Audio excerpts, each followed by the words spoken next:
it would follow from your contention that you think Vice President Harris will ultimately have the call over who should be president, regardless of the results in the next election?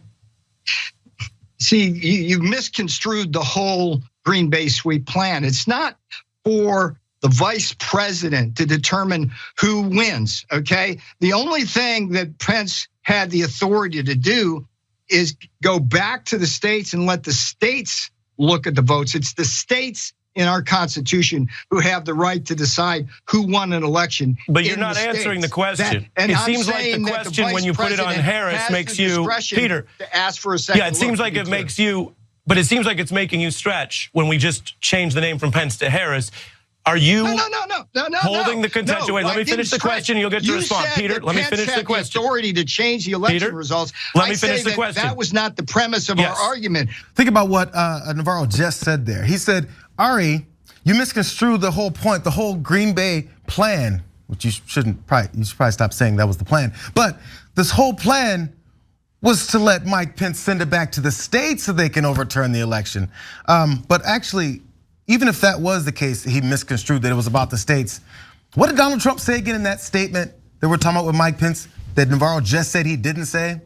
We don't have to read the whole thing, but all you have to understand is at the end he says, actually what they are saying is that Mike Pence did have the right to change the outcome. I didn't see anything about states in there.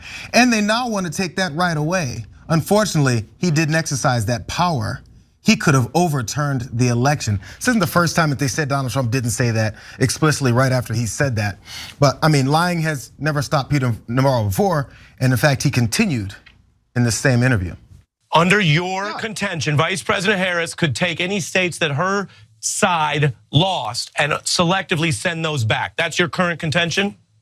If any vice president under the Electoral Count Act of 1887, if there are objections that are raised about a state's electors, the provision is that you have 2 hours of debate in each chamber, and at the end of that, you have the ability. Peter, you're an outspoken individual. Was that a yes? Because I didn't hear a yes. Is that a yes for Harris? No, the way you frame the question is wrong.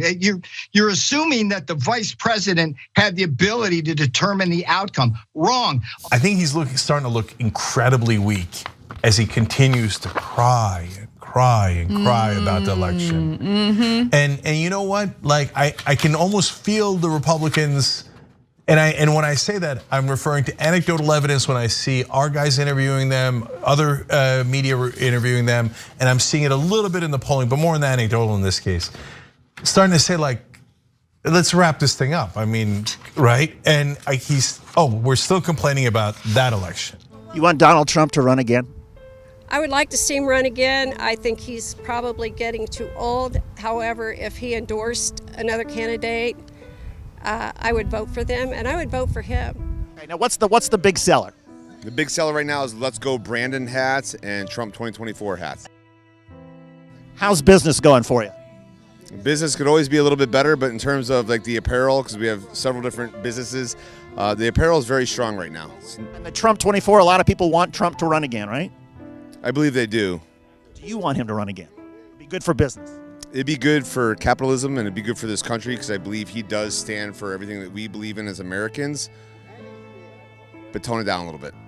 Tone it down, okay. Like coming from a Marine Corps veteran, who we're all about turning it up a little bit, but you want to galvanize the entire country and not alienate 48, 50, 49, 50% of the country. So, do you think Trump should run again in 2024? Absolutely. I mean, I don't think his ego will allow him not to run, but I think Ron DeSantis would be an excellent choice. I think Candace Owens would be an excellent choice. I think he has a lot of people that he could run with. I'd be really proud of him if he would step down in the VP role, and honestly, I'd love to see him take over as Speaker of the House.